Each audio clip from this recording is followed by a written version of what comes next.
Hello friends, कैसे हैं आप लोग।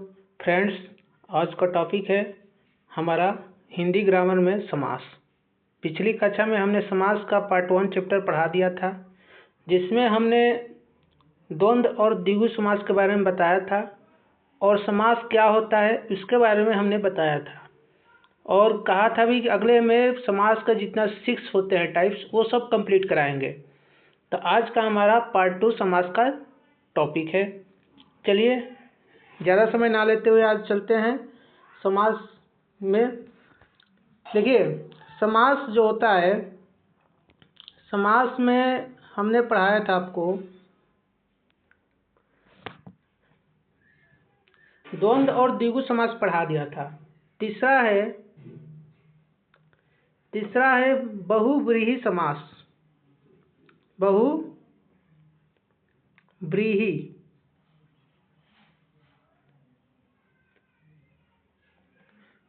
बहुव्रीहि समास।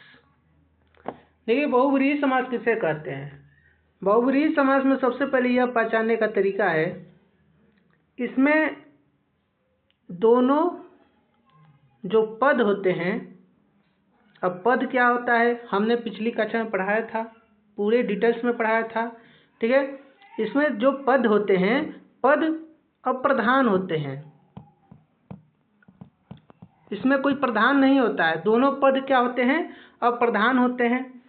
अप्रधान यह होता है कि जो कोई तीसरा अर्थ दे दे, कोई तीसरा अर्थ दे, ठीक है ना। इसका पहचान करने का यह तरीका है, आप लोग नोट कर लीजिएगा या तो स्क्रीनशॉट ले लीजिएगा। पहचान करने का यह तरीका है, इसमें आ जाएगा आपको समास विग्रह यदि करेंगे हम तो आएगा जो जिसका जिसकी, ठीक है, जो जिसका जिसकी जिसके वह, जिसके भी आ जाएगा, वह भी आ जाएगा, वह भी आ जाएगा। उसके बाद जैसा, ठीक है, ये पहचान है, ठीक है ना। तो जो बहुव्रीहि समास होता है, बहुव्रीहि समास में दोनों पद क्या होते हैं, अप्रधान होते हैं, ठीक है ना। इसमें जो आ जाएगा समास विग्रह करने पर, जिसका आ जाएगा, जिसकी आ जाएगा, वह आ जाएगा, जैसा आ जाएगा, और भी आ सकता है, ठीक है ना। ये आसान भाषा में हम समझ लिए। उसके बाद इसका यह हम कह सकते हैं, बहुव्रीहि समास को हम यह भी कह सकते हैं, अपना अर्थ छोड़कर कोई तीसरा अर्थ धारण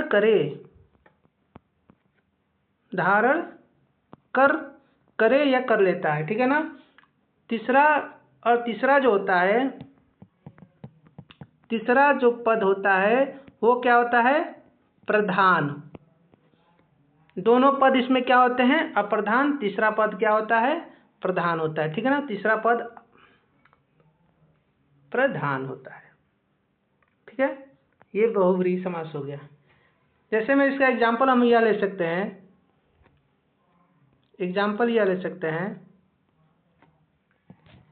जैसे इसको हम कह सकते हैं दशानन,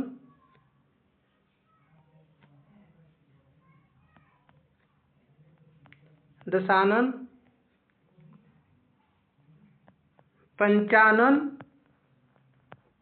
ठीक है ना। देखने में ये द्विगु समास लगता है, बहुव्रीहि समास में देखने में ये द्विगु समास लगता है, मगर अर्थ निकालते हैं तो तीसरा पद क्या होता है, तीसरा पद प्रधान होगा, ठीक है ना। उसे हम बहुव्रीहि, जैसे पीताम्बर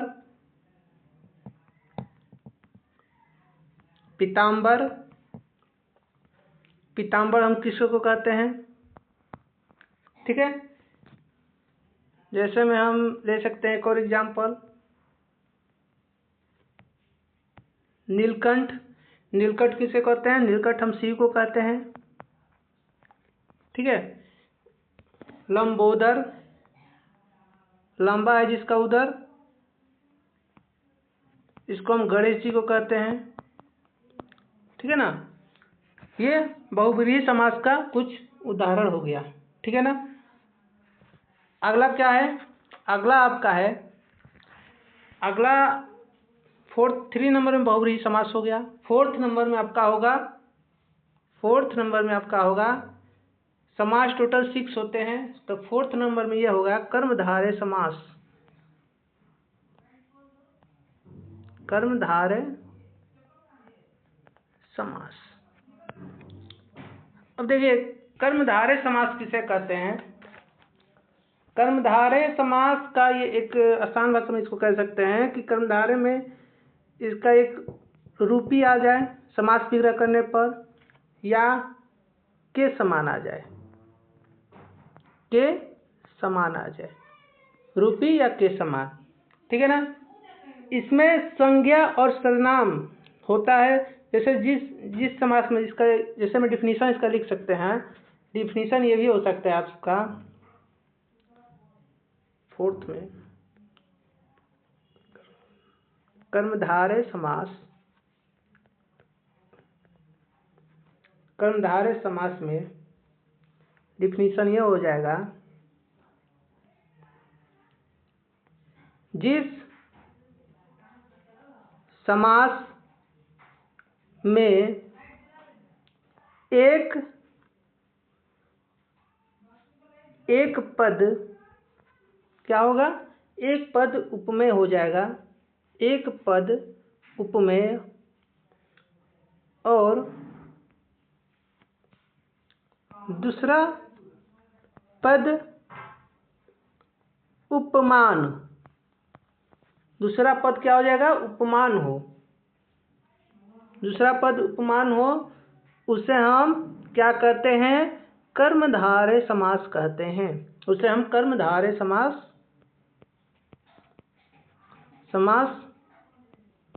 कहते हैं। देखिए, इसका समास विग्रह करने पर रूपी या के समान प्रयोग करते हैं। ठीक है ना। ये ट्रिक है, रूपी के समान प्रयोग करते हैं। अब ये उपमेय और दूसरा उपमेय उपमान, हमने अलंकार में यह बता दिया था कि उपमेय क्या होता है, उपमान क्या होता है। पिछले वाली कक्षा में हमने पढ़ाया था क्लास में। देखिए, जैसे में आ जाएगा, इसमें आ जाएगा चंद्रमुख। चंद्रमुख, इसमें क्या हो जाएगा? चंद्र क्या हो जाएगा? उपमान। ये मुख क्या हो जाएगा? उपमेय। अब इसमें जो पद होता है कर्मधारय समास में, कर्मधारय समास में जो पद होता है, पहला पद क्या होता है? पूर्व पद। दूसरा पद क्या होता है? उत्तर पद। अब देखिए, इसमें पूर्व पद जो होता है, पूर्व पद हमेशा अप्रधान होता है, यानी समास विग्रह में इस पर बल नहीं पड़ता है। ठीक है ना। उत्तर पद क्या होता है? उत्तर पद हमेशा प्रधान होता है। ठीक है। उत्तर पद हमेशा प्रधान होता है। ठीक है ना।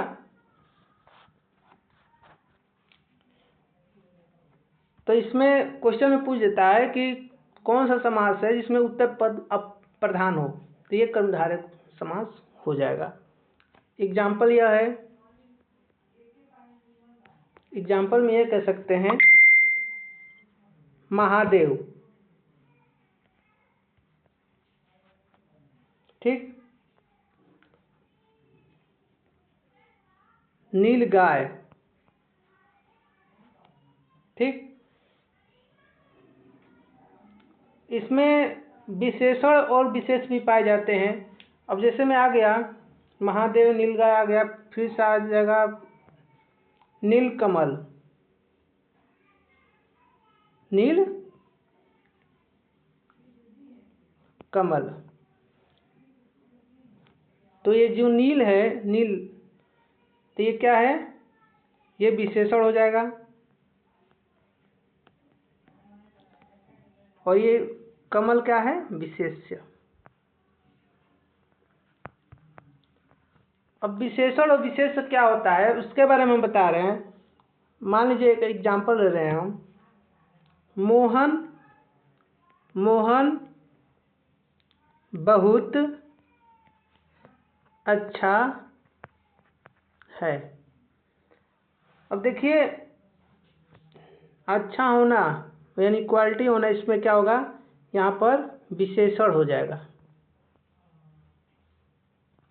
विशेषण, ठीक है। और मोहन क्या हो जाएगा, मोहन यानी विशेष्य हो जाएगा, विशेष्य। बहुत क्या होगा, तो बहुत, बहुत को बोलेंगे इसका प्रविशेषण,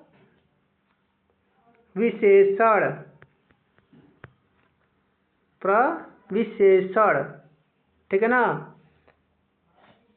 अब विशेषण विशेष्य किसे कहते हैं, जो संज्ञा सर्वनाम की विशेषता बताता है उसे हम क्या कहते हैं, विशेषण कहते हैं। जो संज्ञा, मान लीजिए मोहन क्या है, इसमें मोहन क्या हो जाएगा, संज्ञा हो जाएगा।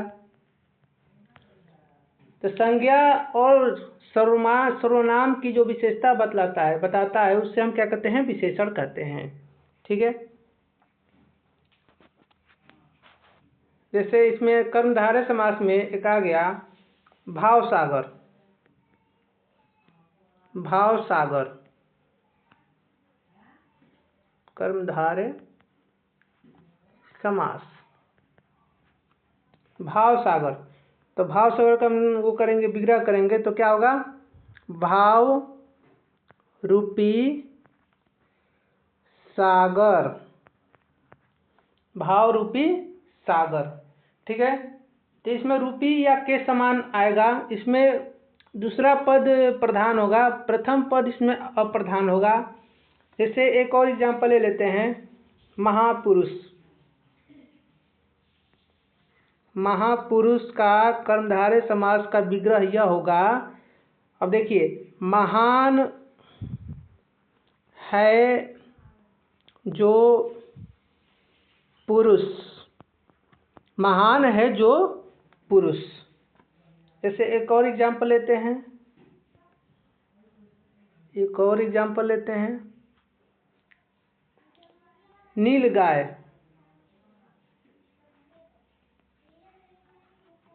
नीलगाय का क्या होगा, नीला है जो, नीला है जो गाय, यानी गाय का यह, गाय, गाय इसमें क्या हो जाएगा, गाय इसमें विशेष्य हो जाएगा। गाय का विशेषण है क्या हो जाएगा, नीला है, मतलब गाय की विशेषता यह कर रहा है कि गाय का विशेषता यह है कि नीला है, ठीक है ना। आगे समझ में, चलिए ये हो जाएगा 4th नंबर। अब हमने पढ़ा दिया द्विगु समास पिछली और द्वंद्व समास पिछली कक्षा में हमने क्लास में पढ़ाया है। उसके बाद बहुव्रीहि समास आ गया, 4th में कर्मधारय समास पढ़ लिए हम लोग। अगला है आपका अव्ययी भाव समास, 5th नंबर में क्या है, अव्ययी भाव समास। देखिए, अव्ययी भाव समास में जो पहला पद होता है, इसमें क्या होता है, पहला पद ये हमेशा प्रधान होता है। अव्ययी भाव समास में पहला पद हमेशा प्रधान होता है। इसको हम लिख सकते हैं, इसमें विग्रह करने पर यथा, प्रति, ठीक है, या प्रत्यय, ठीक है ना। इसमें पहला पद क्या होता है, पहला पद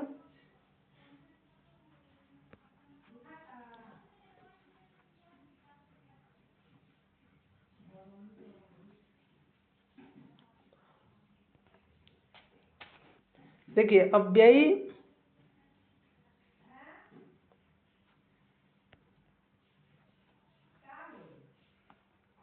भाववाची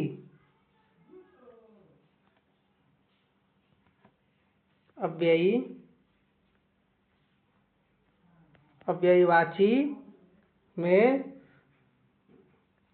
पहला पद प्रधान। ठीक है, इसमें उसके बाद आपका होगा अव्ययी भाव में हमेशा कहीं ना कहीं उपसर्ग होगा, उपसर्ग या विशेषण, उपसर्ग या विशेषण होगा। जैसे मैं इसका एग्जाम्पल लेते हैं, हम एग्जाम्पल यह लेते हैं, यथाशक्ति।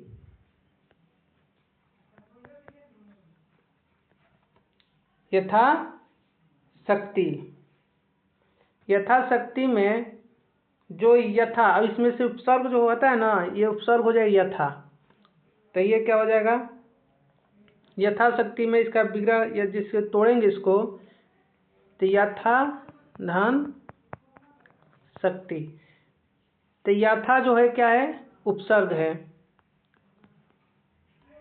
ठीक है ना, उपसर्ग है। तो अव्ययी भाव समास में जो होता है, हमेशा फर्स्ट जो शब्द होते हैं उसमें हमको यह ढूंढना है कि इसमें उपसर्ग मिले। ठीक है ना, उपसर्ग या विशेषण उसमें मिले। जैसे आ जाएगा यथाशक्ति, और भी हो सकता है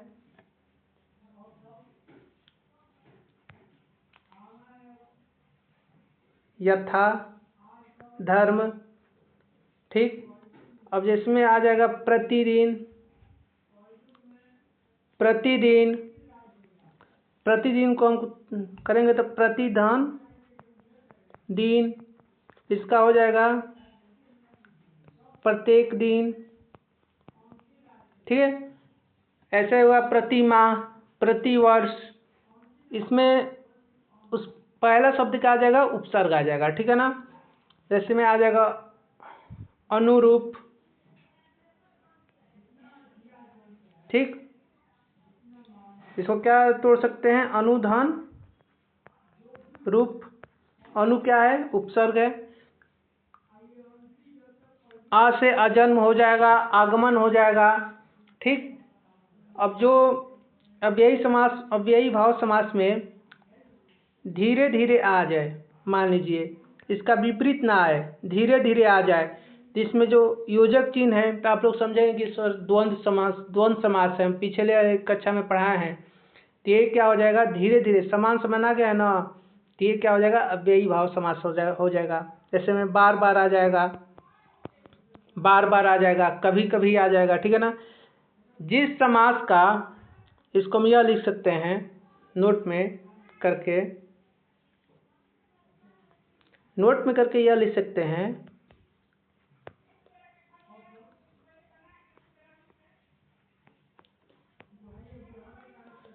जिस समास का पहला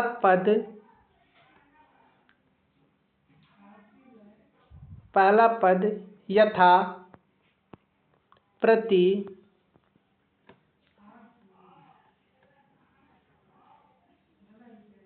प्रारंभ हो, उसे अव्ययी भाव समास कहते हैं। ठीक है ना, उसे अव्ययी भाव समास कहते हैं। उम्मीद करते हैं आपको समझ में आया होगा। उसके बाद हमारा लास्ट है 6 में तत्पुरुष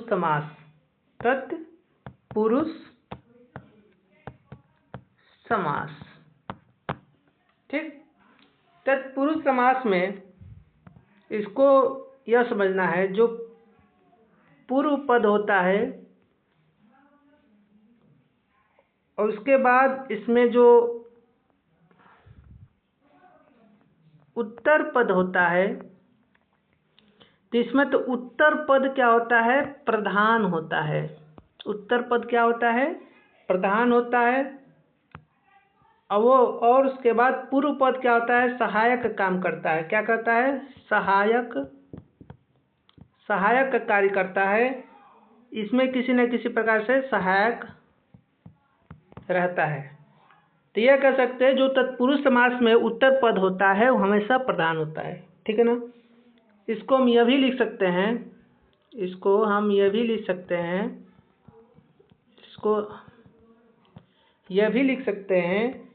कि दोनों किसी न किसी कारक चिन्ह से बंधे होते हैं, यानी जुड़े रहते हैं, बंधे होते हैं। ठीक है ना। अब तत्पुरुष समास में भी साथ होता है। जैसे मैं एक तत्पुरुष समास का एग्जाम्पल ले रहे हैं। जैसे में उदाहरण में राजपुत्र, तो राजपुत्र का हम विग्रह करेंगे तो क्या हो जाएगा, होगा राजा का पुत्र। वैसे होगा राजा, राजरानी, राजा की रानी, रोगग्रस्त, रोग से ग्रस्त, घुड़सवार, घोड़े पर सवार, ऐसे ही होता है। इसमें किसी न किसी कारक, यानी राजा का पुत्र, ये किसी न किसी कारक के द्वारा इसमें जोड़े गए हैं। ठीक है ना, चिन्ह के द्वारा। तो जो हमारा कारक इसमें होते हैं, तो कारक के नाम में, कारक का नाम तत्पुरुष समास में ही होता है कारक चिन्ह। देखिए पहला क्या होता है, कर्म कारक। कर्म कारक में होता है, चलिए ठीक है। कर्म कारक में होता है को। दूसरा क्या होता है, कर्ता कारक। कर्ता कारक में होता है ने। कर्म को पहले कर्ता आता है, उसके बाद कर्म आता है। गलती से हमने लिख दिया कर्म कारक, चलिए आप लोग समझ लीजिएगा। उसके बाद थर्ड नंबर पर होता है करण कारक। करण कारक में होता है से।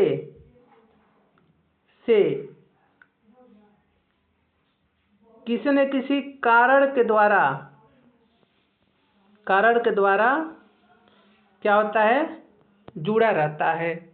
देखिए आ जाए कर्म को कर्ता ने करण से, जो से आता है वो किसी न किसी रीजन, यानी किसी न किसी कारण के द्वारा जुड़ा रहता है। ठीक है ना।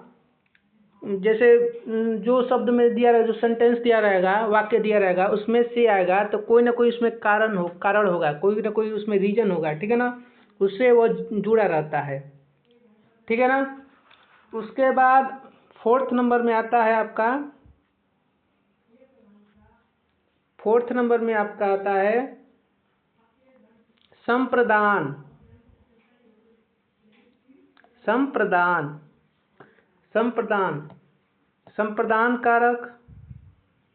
संप्रदान कारक में के को लिए क्या होता है, के को लिए।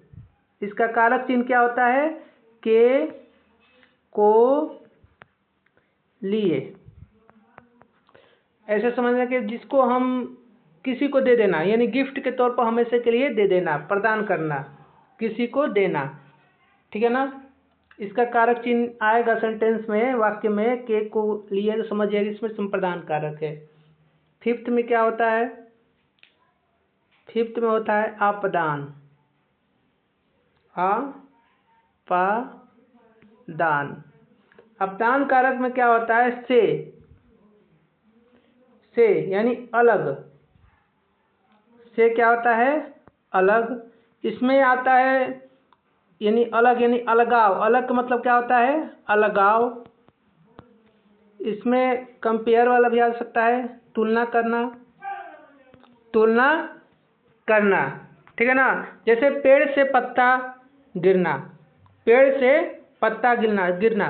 तो जो पेड़ से पत्ता गिर रहा है तो उसमें पत्ता क्या हो जा रहा है? इसमें अलग हो रहा है, से इसमें आ जाएगा, ठीक है ना। और 6 में होता है संबंध। 6 में होता है संबंध तत्पुरुष। ये सब तत्पुरुष का ही पार्ट है, ठीक है ना। इस संबंध तत्पुरुष में आप लोग भी जानते होंगे जिसमें आएगा का, के, की, ना, ने, री, ठीक है ना। ऐसे ही आ जाएगा, ठीक है ना। इसमें संबंध का, की, के आ सकता है, जिसमें संबंध हो सकता है। उसके बाद 7 नंबर में आएगा। 7 नंबर में यह आएगा अधिकरण। अधिकरण तत्पुरुष, ठीक है। ये लास्ट है। इसमें आ सकता है में, पर या ऊपर, ठीक है। में, पर या ऊपर ये आ सकता है।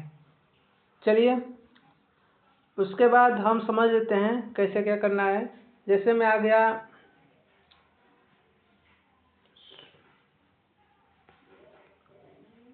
स्वर्गवास। स्वर्गवास का होगा स्वर्ग को वास। अब ये बताइए स्वर्ग को वास जो है इसमें कौन सा कारक होगा? तो इसमें कर्म तत्पुरुष हो जाएगा। ऐसे पूछता है स्वर्ग को वास मान स्वर्गवास तो स्वर्ग को आस, तो इसमें कौन सा तत्पुरुष होगा? तो इसमें तो कर्म तत्पुरुष होगा, ठीक है ना। इसमें क्या हो जाएगा? कर्म तत्पुरुष होगा।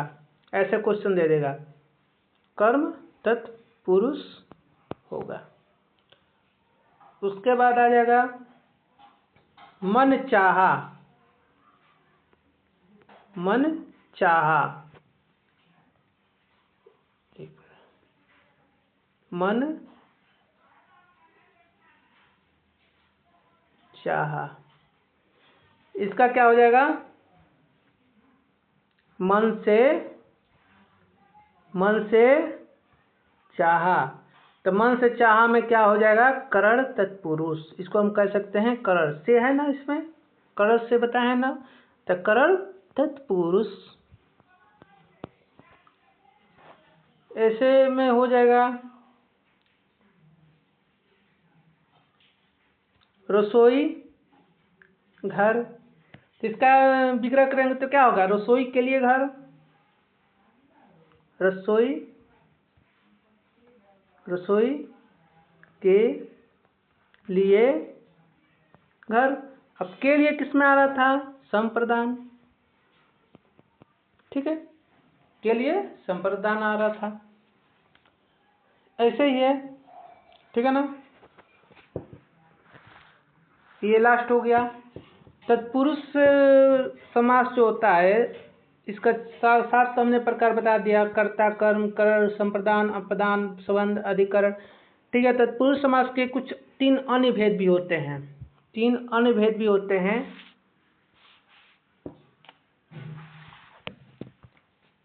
पहला होता है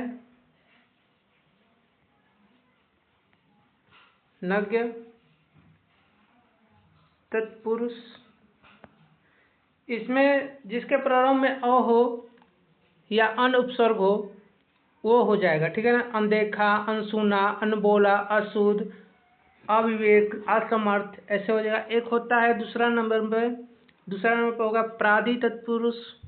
प्रादि तत्पुरुष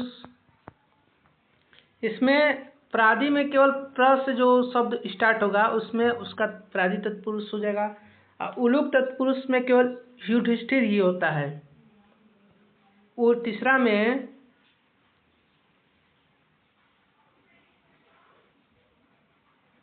अलूक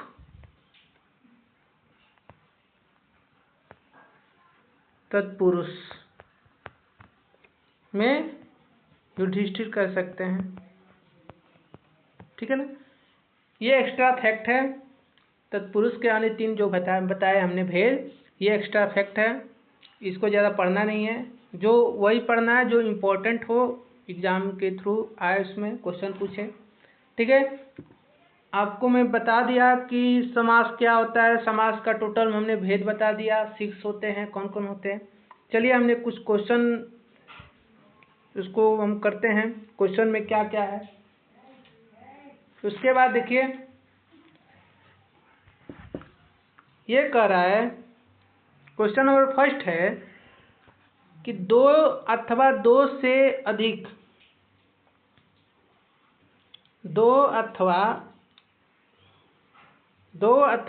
से अधिक शब्दों से मिलकर बने हुए नए समास के अर्थ को क्या कहते हैं। दो अथवा दो से मिलकर शब्दों से बने हुए नए समास अर्थ को क्या कहते हैं, तो इसको हम कहते हैं संधि, समास, अव्यय, छंद। इसमें से कौन सा सही हो जाएगा, इसमें से 2 नंबर सही हो जाएगा, इसमें से समास होगा, ठीक है। ये समास का ही डिफिनीशन है। समास का शाब्दिक अर्थ क्या होता है, समास का, ये मिस्टेक हो गया है, समास का शाब्दिक अर्थ क्या होता है, तो समास का शाब्दिक अर्थ होता है यानी संक्षेप करना, कम करना, विस्तृत, विग्रह, विच्छेद नहीं होगा। इसका फर्स्ट नंबर क्वेश्चन सही हो जाएगा। क्वेश्चन पूछता है कि समास का शाब्दिक अर्थ क्या होता है, तो संक्षेप यानी कम करना, ठीक है। अगला क्वेश्चन है, निम्नांकित में से कौन सा अव्ययी भाव समास है। अव्ययी भाव समास फर्स्ट में दिया है, आपका फर्स्ट में दिया है गृहागत, आचार कुशल, प्रतिदिन, कुमारी, तो इसमें थर्ड नंबर क्वेश्चन सही हो जाएगा। प्रतिदिन हो गया, जो पिछले हमने लेक्चर में बताया कि समास का पहचानने का, अव्ययी भाव का समास पहचानने क्या उसका नियम होता है। अगला क्वेश्चन यह कर रहा है, जिस समास में उत्तर पद प्रधान होने के साथ ही पूर्व पद तथा उत्तर पद में विशेषण और विशेष्य का संबंध भी होता है उसे कौन सा समास कहते हैं। अब हमने बताया कि उत्तर पद प्रधान होने के साथ पूर्व पद और उत्तर पद में विशेषण और विशेष्य आप लोग याद रखिए किसमें बताया था। तो ऑप्शन यह है, ऑप्शन में यह है कि बहुव्रीहि, तत्पुरुष, कर्मधारय, द्वंद्व। तो इसमें क्या हो जाएगा, कर्मधारय समास। इसमें करेक्ट आंसर क्या हो जाएगा, कर्मधारय समास, 3 नंबर होगा। फिफ्थ में यह है कि जिस समास के दोनों पद अप्रधान होते हैं, जिस समास के दोनों पद अप्रधान होते हैं वहाँ पर कौन सा समास होता है। ये क्वेश्चन पूछता है कि जिस समास के दोनों पद अप्रधान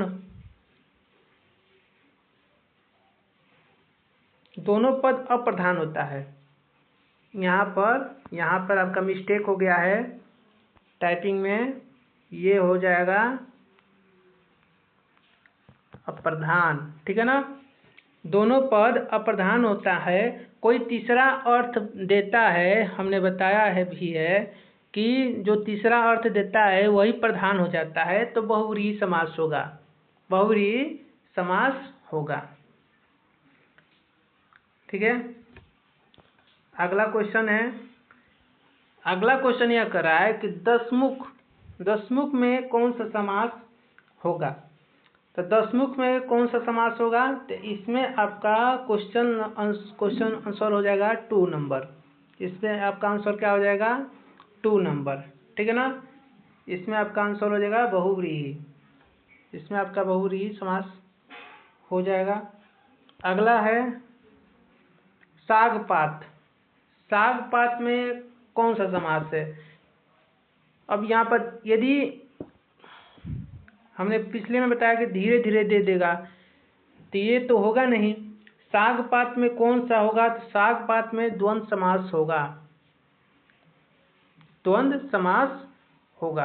द्विगु समास में संख्यावाचक आता है पहला पद, ठीक है ना। अगला है आपका तन मन धन में कौन सा समास होगा? तन मन धन में आपका इसमें भी थर्ड नंबर होगा। एक मिनट, द्वंद्व समास होगा। कैसे होगा? इसका हो जाएगा समास विग्रह तन मन और धन, ठीक है ना। तो इसमें आपका हो जाएगा थर्ड नंबर द्वंद्व समास। अगला क्वेश्चन है त्रिकोण में कौन सा समास होगा? त्रिकोण में कौन सा समास होगा? तो त्रिकोण में आपका द्विगु समास होगा। थर्ड नंबर क्वेश्चन सही हो जाएगा। यानी त्रिकोण का हम करेंगे समास विग्रह तो क्या हो जाएगा? तीनों कोणों का समाहार, ठीक है ना। तो इसमें तीनों आ रहा है ना फर्स्ट में त्रिकोण, तो तीन में द्विगु समास आता है यानी संख्यावाचक है, ठीक है ना।